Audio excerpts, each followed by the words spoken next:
Salut à tous, c'est Pierre, j'espère que vous allez bien. On se retrouve aujourd'hui pour la partie 4 de notre série Entraîner en amateur et nous abordons le point numéro 8.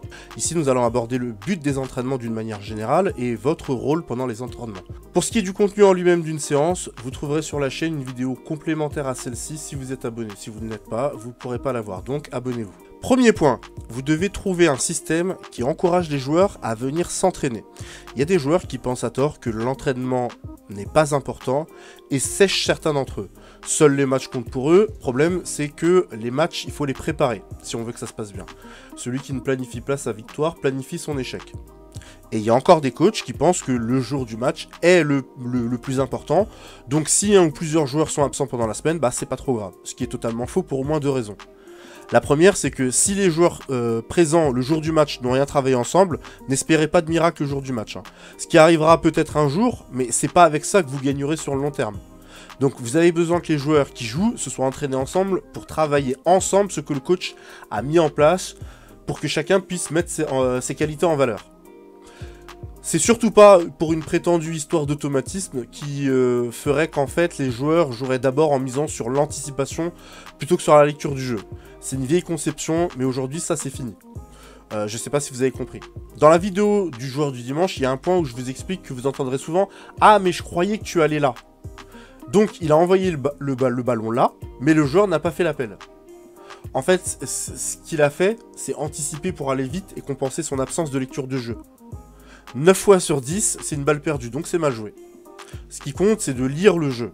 Le joueur fait l'appel, je lui fais la passe, ou non. Mais je décide là-dessus. Donc à l'entraînement, tu travailles le déplacement des joueurs pour faciliter le choix du porteur de balle. Comprendre que les attaquants font tel ou tel déplacement, ça, il peut vous le communiquer. Et après quelques matchs amicaux, c'est vite compris. Bref, l'entraînement sert à préparer le dimanche. Si vous n'avez pas compris ça, vous ne gagnerez pas beaucoup sur le long terme. Deuxième raison, c'est parce que c'est votre meilleur moyen pour influencer votre équipe. Le jour du match, votre influence est surtout mentale et morale. Mais c'est plus le moment de corriger les mauvais appels de balle de un tel ou les mauvais choix de un tel.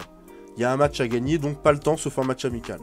S'il fait pas les bons appels ou les bons choix, il vient s'asseoir sur le banc et vous réglerez ça à l'entraînement.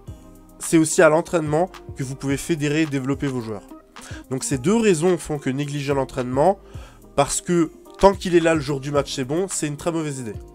Je dirais même qu'il vaut mieux faire avec des joueurs moyens qui s'entraînent que des très bons qui s'entraînent pas. Sur le court terme, les très bons joueurs vous aideront sûrement, ils feront des coups, mais sur le long terme, vous irez pas loin. Vous gagnerez rien et vous stagnerez. Alors qu'avec l'équipe moyenne qui s'entraîne, à court terme, vous gagnerez moins de matchs, mais à long terme, vous gagnerez parce qu'ils vont progresser et qu'ils ne seront plus moyens.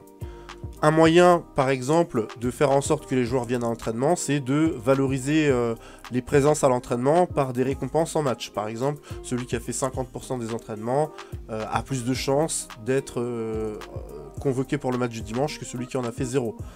Vous pouvez mettre un système comme ça, ou celui qui fait 100% des entraînements, il est sûr d'être convoqué.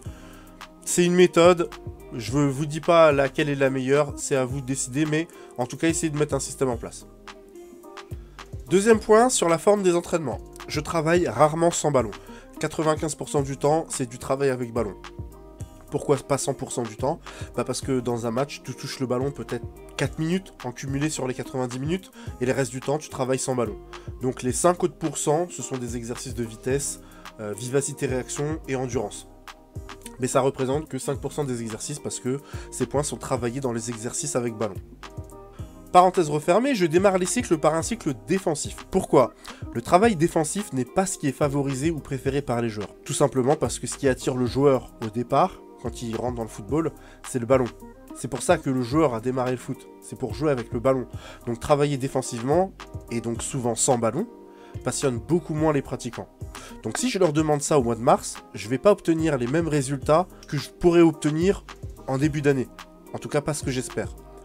Si je le fais à mon arrivée, j'augmente mes chances d'y parvenir parce que quand un nouvel entraîneur arrive, les joueurs veulent se montrer, prouver, donc ils seront plus enclins à faire ce type d'exercice avec volonté et panache. Pour ceux qui ont passé leur diplôme, comme vous le savez, on nous apprend à travailler par cycle. Je travaille en partie comme ça, mais pas totalement parce que je trouve ça un peu déconnecté du réel parfois. Par exemple, si après plusieurs matchs, je vois qu'on a des lacunes offensivement, je vais axer mes entraînements là-dessus et moins sur ce qui était prévu à l'avance. Mon programme annuel est construit sur la manière dont je veux que mon équipe joue. Si par rapport à certains points on a des lacunes, bon, bah on bosse là-dessus. De même, rappelez-vous la vidéo précédente où nous parlions d'objectifs. Si mes objectifs ne sont pas atteints, je peux choisir de modifier mes plans pour revoir et insister sur certains éléments qui ne sont pas maîtrisés. En particulier, si l'équipe que j'entraîne est jeune. N'oubliez jamais que votre but, c'est qu'ils arrivent à l'âge adulte avec le bagage le plus étoffé possible. Parce qu'arrivés à 20 ans environ, ils ne progresseront plus. On parle de joueurs amateurs, donc à un moment donné, ils vont étudier plus intensément pour des diplômes décisifs pour leur vie, ou même arrêter le foot pour leur vie professionnelle. Il y a les femmes qui entrent aussi dans leur vie, il y a la vie de jeunes qui voyagent, qui fait des expériences, donc le foot deviendra très vite secondaire dans leur vie. Et c'est normal. Donc le travail doit être fait avant, pendant leur jeunesse. Eux, quand ils joueront ensuite, ils s'appuieront sur leurs acquis. S'ils n'ont rien acquis, on risque de voir ce qu'on voit souvent dans le foot amateur, des fondamentaux non maîtrisés. Abordons maintenant votre rôle pendant les entraînements. Pour ce qui est du contenu et de la préparation d'une séance, je ne vais pas détailler ici, comme je vous l'ai dit, j'ai fait une vidéo sur le sujet qui est disponible pour les abonnés. On y voit la préparation d'une séance en elle-même, la préparation des fiches, les objectifs, etc. Ce qui me permet de ne pas rallonger cette vidéo et de passer à la suite. Pendant les entraînements, quel est votre rôle? Votre rôle, c'est d'observer et traquer tous les détails. Parce que c'est pas parce qu'il y a eu but que l'action s'est bien déroulée. À savoir que vous allez pouvoir le refaire encore et encore pour être capable de le refaire en match. Parce que c'est ça le but. On regarde quand il contrôle, est-ce que le contrôle était bon, bien orienté et techniquement bien réalisé. On regarde si les choix sont bons et surtout si les intentions sont bonnes. Il est possible qu'une passe soit ratée et que parce que le geste est mal réalisé ou parce qu'il est contré. Félicitez le joueur d'avoir eu la bonne intention. À force de féliciter les bonnes intentions, les joueurs comprennent ce que vous attendez d'eux et ce que vous ne voulez pas. Si vous ne soulignez pas les bonnes choses et que vous ne corrigez pas les mauvaises, vous n'obtiendrez pas la progression que vous voulez. Et le joueur n'évoluera pas. Un exemple très simple. C'est un exemple qui me vient en tête parce que c'est celui que je rencontre le plus. Si un joueur tire angle fermé et il marque le but, alors qu'il y avait un joueur en retrait tout seul, et que vous continuez le jeu comme si de rien n'était, qu'est-ce que vous venez de faire? Vous venez de dire que c'était le bon choix de la part du joueur. Bah oui, il a marqué. Il a marqué cette fois. Mais à ton avis, sur 10 tirs tirés en angle fermé et 10 tirs après un centre en retrait, qui va marquer le plus de buts? Sauf si t'es de mauvaise foi, après le centre en retrait, t'as plus de chances de marquer comme ça. Donc tu arrêtes le jeu immédiatement et tu demandes à tout le monde de rester sur place. Maintenant, tu vas voir l'auteur du tir en angle fermé, tu lui dis, si tu fais la passe, il tire dans le but ouvert. Est-ce que c'était pas mieux que de tirer en angle fermé? Et tu discutes avec lui parce qu'il va peut-être te dire, oui mais je l'avais pas vu. Donc ton erreur, c'était de ne pas avoir levé la tête. Qu'est-ce que tu peux faire la prochaine fois pour t'en assurer? Lever la tête pour voir si on n'a pas une meilleure solution de tir? Exactement. Vous les emmenez avec vous sur le bon chemin. Et ils comprennent ce que vous dites. La fois d'après, ils se retrouvent dans la même situation, ils se sentent en retrait, tu le félicites même s'il n'y a pas but. Il a eu la bonne intention. Le jour du match, il fera le bon choix. Et les joueurs ne sont pas bêtes si vous les éduquez. Des fois, il va se retrouver dans une situation en angle fermé où il est piégé par les défenseurs et le tir en angle fermé, sa seule option. Il va pas chercher le centre en retrait alors qu'il peut pas parce que vous lui avez dit que c'était ce qu'il fallait faire. Vous lui avez dit que c'était ce qu'il fallait faire parce qu'il y avait parce qu'il pouvait la faire et parce qu'il y avait un joueur qui était démarqué.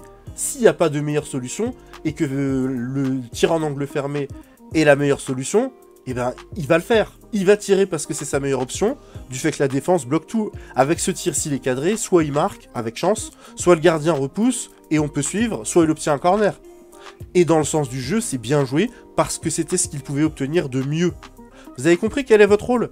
Éduquer footballistiquement votre joueur. Sinon, c'est juste des abrutis qui tirent dans un ballon sans aucune logique pertinente. Bah ça, avec certains coachs, c'est ce qu'ils promeuvent. Les joueurs font n'importe quoi, ils disent rien. Ou alors, la logique que j'ai pu entendre sur les bancs, s'il y a but, c'est que c'était la meilleure décision. Les gens qui pensent comme ça ne regardent pas à long terme. Oui, il y a but, mais encore une fois, est-ce que cette action, il peut la refaire et marquer 8 fois sur 10? Si la réponse est non, alors c'est pas un bon choix. T'as un joueur qui a tenté 8 petits ponts et à chaque fois on a perdu la balle. Et t'as le coach qui est là et qui dit rien. Il légitime le comportement du joueur. Alors d'autres coachs c'est encore pire, ils vont dire laisse-le t'exprimer. Il force le petit pont 8 fois alors qu'il y a mieux à faire, ce qui veut dire qu'en réalité ce qu'il faut comprendre c'est je ne sais rien faire d'autre, ou mon seul plaisir c'est de crier à tout le monde que j'ai mis un petit pont, comme si c'était le but du jeu, et les coachs ne disent rien du tout. Non, vous le prenez à part dès la deuxième tentative et vous lui dites qu'il y a d'autres choses à tenter parce que c'est un humain en face et qu'il n'est pas stupide, il a compris. Trouve autre chose.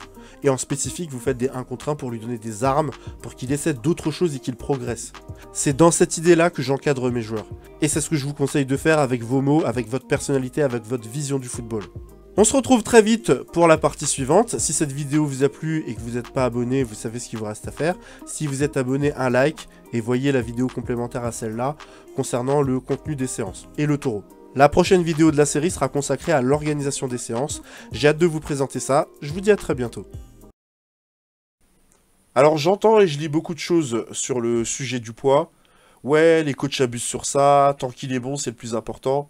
La vérité sur le surpoids, c'est comme si tu prenais des poids de 1 kg, tu les mettais à tes bras et à tes chevilles, et on te dit cours avec ça, fais un match. C'est ça la vérité du surpoids.